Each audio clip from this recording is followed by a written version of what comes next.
Shalom saudara dalam Tuhan. Saudara, Nandar dengan seorang apologet Kristen membahas tentang Yesus dan Muhammad. Nah, mereka membicarakan mengenai siapa di antara mereka yang masuk surga.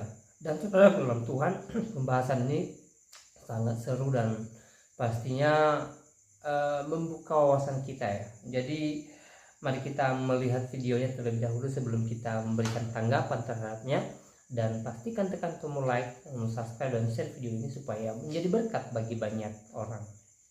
Ada nggak kepastian keselamatan? Di tempatmu itu, Nandar, Muhammad sampai sekarang masih di kuburan, Nandar, masih di kuburan. Kamu kok bisa-bisanya bilang Muhammad selamat gimana? Muhammad di kuburan. Sedangkan Tuhan Yesus kami naik ke surga mengalahkan maut. Gak usah cerita, Nandar, gak usah cerita. Kamu tahu gak, kebangkitan Yesus itu yang menjadi dasar pondasi iman Kristen. Kamu mau cerita tentang surga begini segala macam, kamu ada di kuburan ngapain? Kamu ngomong gitu. Lia Eden juga bisa, Nandar. Seandainya Yesus gak bangkit, Nandar, seandainya Yesus gak bangkit, saya gak beragama, Nandar, gak usah, saya buang semua. Untuk apa, Nandar? Kita semua mau mengharapkan ada kehidupan selanjutnya. Semua yang kau ajarkan menjadi dongeng. Karena apa? Karena yang ngajarin kamu sampai sekarang masih di kuburan. Oke, sini ya, ayo, silakan. Ya, teman-teman cek di dalam Quran surat Yasin ya teman-teman ya. Edis tadi bertanya di mana jaminan keselamatan Rasulullah. Teman-teman baca Quran surat Yasin ayat ke-1 sampai 4. Yasin wal Qur'anil Hakim innaka laminal mursalin. Engkau ini adalah termasuk di antara para rasul. Ala siratim mustaqim, yang berada pada jalan yang lurus. Edis tadi bertanya, Nandar, di mana ayat Al-Quran bahwa Nabi Muhammad dijamin keselamatan?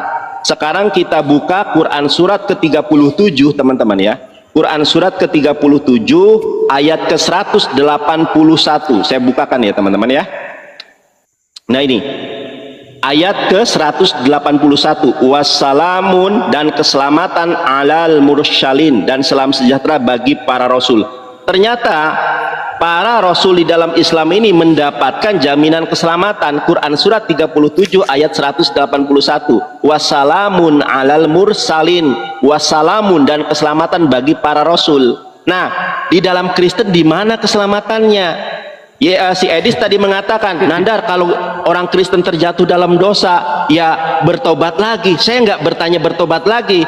Kalau masalah bertobat di dalam Islam juga sama. Quran surat Az-Zumar ayat 53. Ya, wahai hamba-hambaku yang melampaui batas, janganlah kalian berputus asa atas rahmat Allah, karena Allah itu mengampuni dosa semuanya. Dalam semua agama juga sama begitu. Nah, pertanyaan saya, tolong Anda jawab, tolong. Orang Kristen ini perhatikan ya, orang Kristen yang mati ini, dia masih weak ya, dia masih jajan, dia masih korupsi, dia masih judi, dia masih mabok seperti Yesus di dalam Yohanes 19 nomor 30. Bagaimana keadaan dia? Sedangkan di dalam Matius 5 nomor 20, apabila keagamaanmu tidak lebih benar dari Yahudi, kalian tidak akan masuk surga, kata Yesus. Coba perhatikan ya. Kemudian teman-teman perhatikan Matius 7 ayat ke-21. Yesus dengan terang benderang loh. Anda baca sendiri, ucapan boleh mengatakan saya begini, saya begitu, tapi hati kalian nggak bisa dibodohi, nggak bisa dibohongi. Jujurlah, ada janjiannya, jujurlah padaku. Nah, Matius 7:21, bukan setiap orang yang memanggil aku Tuhan akan masuk ke dalam kerajaan sorga. Bukan, kata Yesus, yang melainkan yang melakukan kehendak Bapakku yang di sorga.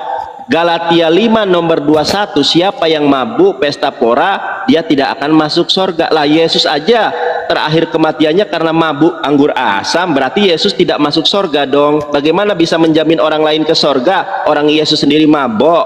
Nih, Yesus juga ternyata pendosa, teman-teman ya. Saya tunjukkan ayatnya. Yesus pendosa.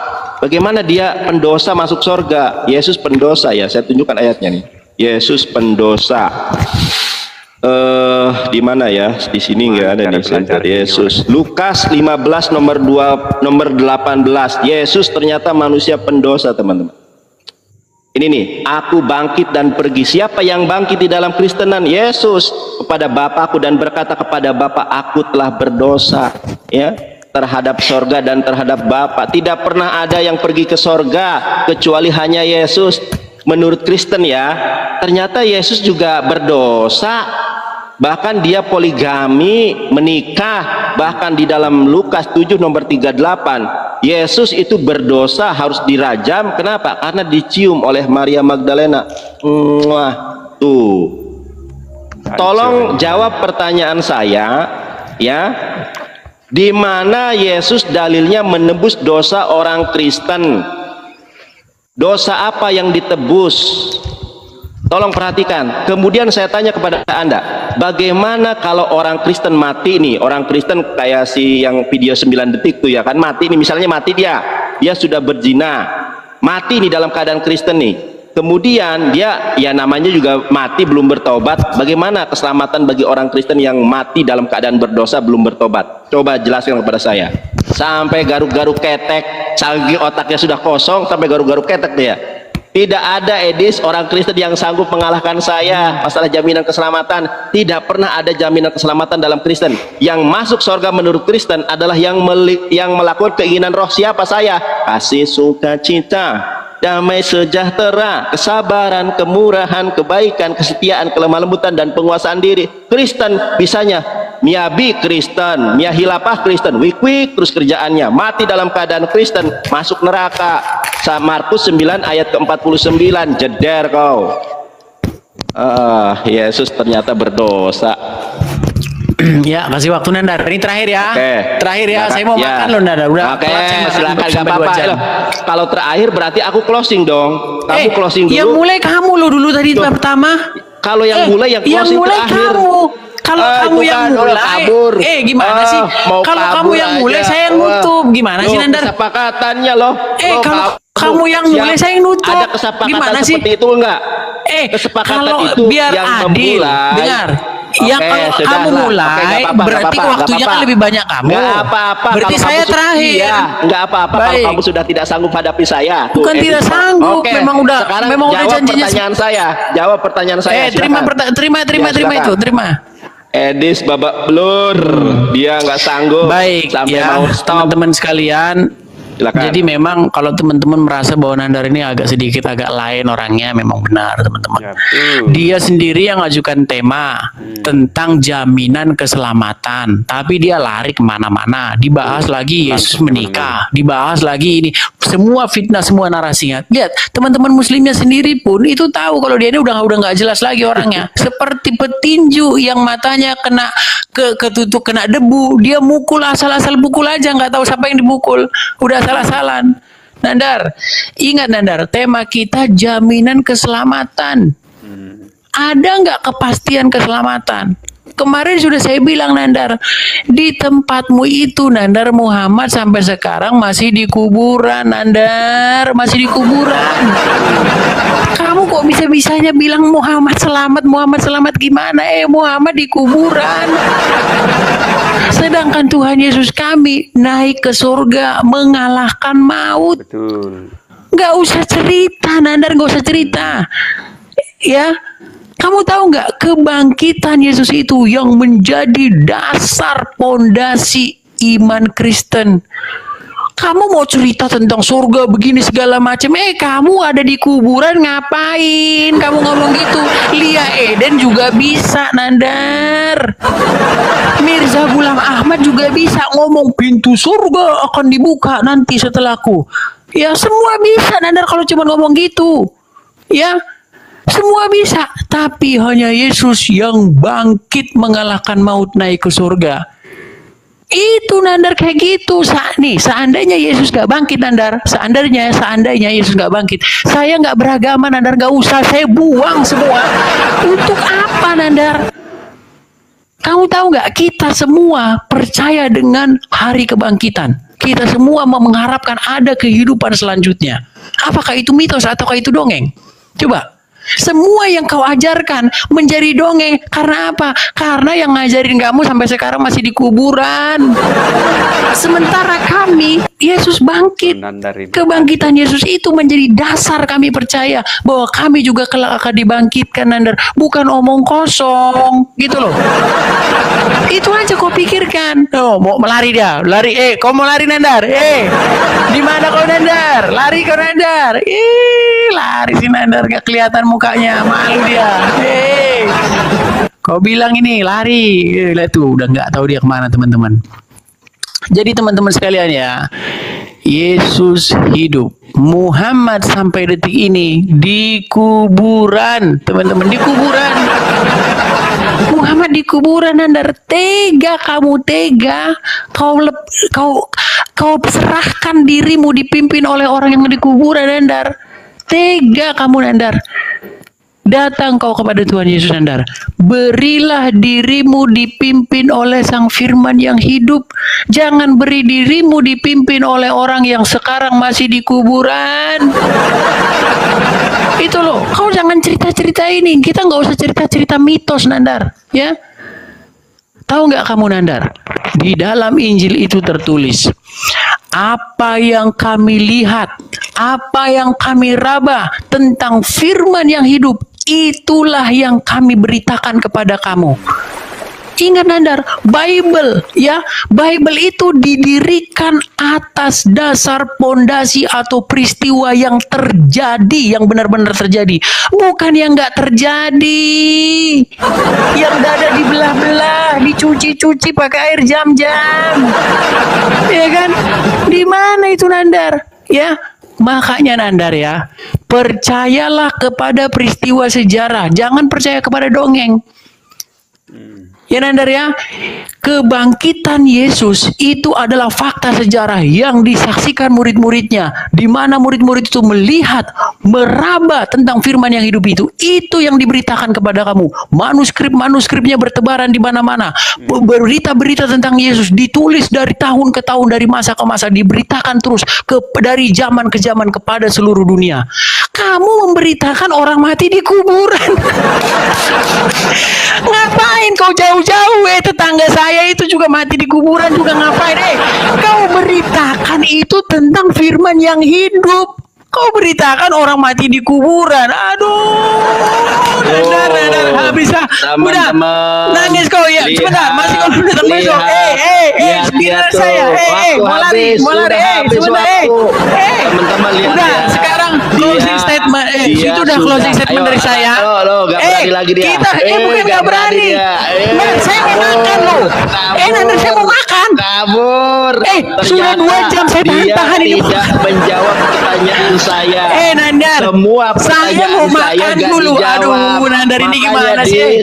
Bagaimana orang bisa pemberita orang mati? Dengar, pemberita orang mati. Dengar, pemberita orang mati. Ternyata sekarang bagaimana sudah Kristen percaya keselamatan? Mereka adalah pemberita orang mati, teman-teman ya. Tidak dijawab. Sudah saya katakan tidak ada orang Kristen yang sanggup mengalahkan saya.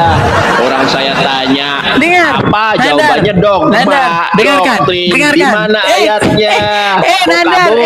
Mau kabur. Tadi kan kita sudah janjian. Sudah saya hitung loh, Nandar, udah 50 menit loh. Baiklah, saya nggak maksud. Sudah saya hitung 50 menit. Ya, kalau nyerah nggak apa-apa, ya nggak apa-apa. Bukan nyerah, kau kan yang mulai. Iya, kalau sudah nyerah nggak apa-apa. Kau kan yang mulai, saya mengakhiri. Biar ini waktunya masih belum 14.45 harusnya loh. Baik, sudah selesai ya. Jadi Nandar sudah kapok, sudah 2 kali dia masih mau datang besok, Nandar. Tidak ada satupun pertanyaan saya yang dijawab. Pertanyaan yang mana lagi? Udah saya jawab semua. Kristen yang melakukan dosa. Udah saya jawab semua. Masih kau tanya-tanya lagi. 949 terus masih kau tanya-tanya lagi, Nandar. Katanya menebus dosa. Pemberita tapi orang harus mati, beragama lebih benar dari Yahudi. Ditanya agama apa yang lebih benar dari Yahudi? Jadi kau bertobat lah ya, Nandar ya. Besok kita lanjutkan lagi. Hari ini saya mau istirahat, Nandar. Gimana dasarnya? Nggak dijawab. Udah gelagapan dia, nggak bisa dia move on, teman-teman. Saking tidak bisa menjawabnya. Oke, terima sampai kasih, Nandar. menggunakan foto saya waktu saya masih ganteng, teman-teman. Saking nggak bisa jawabnya, sampai kau udah backgroundnya saja foto gelagapan. saya. Nandar, bahasa Ibrani biarkan itu. Nandar, saya istirahat Sudah dulu. saya katakan, Saya mau makan dulu tidak Nandar. ada Waduh, orang Kristen teman-teman, yang belum bisa sanggup move on dia. mengalahkan Dia saya. belum bisa move on, Bukan teman-teman. karena saya Masih mau hebat, ditantangnya bukan, tapi lagi. karena kebenaran Islam. Masih mau ditantangnya lagi. Matius saya, 5 Nandar. nomor 20. Sungguh kamu termasuk orang-orang yang Siapa yang nekat, tidak Nandar. beragama dengan agama yang lebih Aduh, benar dari saya ambil Yahudi dulu tidak lagu akan saya. masuk sorga. Jadi syarat masuk sorga dalam Kristen harus beragama yang lebih benar dari Yahudi. Ternyata agama yang Nandar, lebih benar dari Yahudi yaitu temamu Islam. apa sih Nandar? Temamu kan tentang Islam. jaminan keselamatan. Di mana itu? Di dalam Oke, kita akhiri dulu. Dia tidak mau menerima, dia tidak mau menerima tantangan saya. kabur. Kau kan Ini janji kita closing berapa saya, menit? loh. Kok Kabur loh. closing? Kau kan udah Kabur. pertama, ngapain mau closing lagi? Tidak ada nggak bisa closing jawab, karena kabur. Mana kamu mukamu? sudah bicara di awal, jadi saya Mana bicara di mukamu, akhir.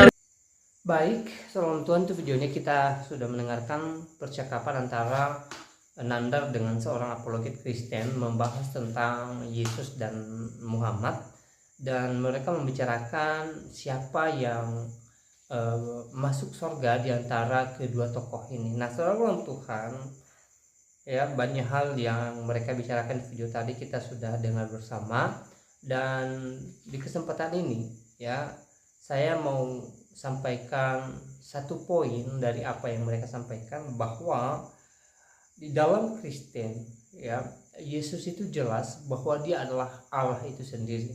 Jadi karena dia Allah, jadi dia yang mempunyai kerajaan sorga, dan sorga adalah miliknya, dan pastinya dia berada di sorga. Kenapa saya katakan demikian? Karena firman Tuhan mengatakan bahwa pada mulanya adalah firman bersama-sama dengan Allah, dan firman itu adalah Allah, dan firman itulah yang datang ke dunia ini, ya, mengambil rupa manusia, menjadi manusia. Untuk apa? Untuk menyelamatkan orang yang percaya kepadanya, supaya mereka tidak binasa tetapi beroleh hidup yang kekal. Di dalam Injil Yohanes pasal 3 ayat 16, ya, itu sangat jelas tertulis di dalam Alkitab, ya. Yesus juga mengatakan bahwa dia pergi kepada Bapa untuk menyediakan tempat bagi orang yang percaya kepadanya. Dia pergi kepada Bapa untuk menyediakan sorga bagi setiap orang yang percaya kepadanya, untuk menggenapi Yohanes 3 ayat 16 yang mengatakan bahwa ya orang yang percaya kepada Yesus tidak binasa melainkan beroleh hidup yang kekal. Yesus juga mengatakan bahwa dia adalah jalan dan kebenaran dan hidup. Tidak ada seorang pun yang datang kepada Bapa kalau tidak melalui Tuhan Yesus Kristus. Jadi sekali lagi, di dalam Kristen sendiri Yesus itu jelas sebagai Tuhan yang datang ke dunia ini, ya. Jadi banyak ayat di dalam Alkitab yang menunjukkan bahwa Yesus adalah Tuhan itu sendiri. Bahkan Yesus sendiri mengatakan bahwa dia dan Bapa adalah satu. Ini menunjukkan kesetaraan yang sama antara Allah Bapa dengan Yesus Kristus. Dan secara langsung Yesus mengatakan bahwa dia adalah Allah itu sendiri, yang berarti dia datang dari sorga. Jadi Yesus pemilik sorga, ya, karena dia pemilik sorga, maka ya, dia berada di sorga, ya, dia berhak untuk itu. Dan Yesus mengatakan bahwa tidak ada seorang pun yang datang kepada Bapa, artinya tidak ada seorang pun yang bisa masuk surga kalau tidak melalui Tuhan Yesus Kristus, ya. Jadi iman Kristen mempercayai, mengimani bahwa Yesus adalah Allah dan dia datang dari surga, ya. Ini sangat jelas tertulis dalam Alkitab. Apapun kata Nandar tentang Yesus, ya, dia sempat mengatakan di video tadi bahwa Yesus tidak masuk surga tetapi masuk neraka. Nah, itu urusan Nandar, itu pendapatnya dia gitu loh. Tetapi bagaimanapun itu tidak menggoyahkan iman kami sebagai orang Kristen. Ya, kami tak percaya bahwa Yesus adalah Allah bagi kami. Yesus sang penyelamat. Yesus adalah Allah yang penuh kasih bagi orang yang percaya kepadanya. Yesus datang ke dunia ini untuk menyelamatkan orang percaya dengan menunjukkan kasihnya yang besar, ya. Dia meninggalkan tahtanya di atas kerajaan surga untuk apa? Untuk orang yang percaya kepadanya, untuk menyelamatkan mereka yang percaya kepadanya. Ini sangat luar biasa. Jadi sekali lagi, apapun kata Nandar mengatakan bahwa Yesus ini dan itu, silahkan saja, itu tidak mempengaruhi iman kami, tidak menggoyahkan iman kami sama sekali. Iman kami tetap kokoh dalam Kristus dan kami percaya bahwa Yesus adalah Tuhan dan Juru Selamat dalam kehidupan kami. Ya, jadi di dalam Perjanjian Lama juga sudah banyak dinubuatkan tentang Yesus, ya, dimana Yesus akan datang sebagai Raja Damai yang membawa kasih, yang membawa sukacita bagi orang percaya kepadanya. Ya, tentang penyalibannya pun sudah dinubuatkan di dalam Alkitab, khususnya Perjanjian Lama, bahwa dia akan mengalami salib, tetapi dia disalib bukan karena dosanya dia, tetapi karena dosa umat manusia. Ya, itu jelas, dan itu digenapi oleh Yesus Kristus di atas kayu salib. Ya, jadi sekali lagi banyak bukti dalam Alkitab yang menunjukkan bahwa Yesus adalah Tuhan itu sendiri. Jadi Nandar mengatakan bahwa Yesus bukan Tuhan, Yesus masuk neraka, itu tidak punya dalil, tidak punya dasar sama sekali. Ya, yang jelas menurut Alkitab, ya, Yesus adalah Tuhan. Dan kalau kita berbicara tentang Yesus Kristus, dasarnya adalah Alkitab, bukan yang lain, bukan asumsi, bahkan bukan kitab-kitab yang lain. Harus kembali kepada Alkitab. Apa yang dicatat di dalam Alkitab, itu yang menjadi dasar kita mengetahui siapa Yesus sebenarnya. Nah, saudara dalam Tuhan, selebihnya silahkan tulis tanggapan saudara di kolom komentar mengenai percakapan tadi. Ya, tuliskan tanggapan, komentar yang baik, yang positif, terutama tanggapan yang memuliakan Tuhan dan yang memberkati kita sekalian, dan kiranya Tuhan Yesus Kristus memberkati kita semua. Shalom.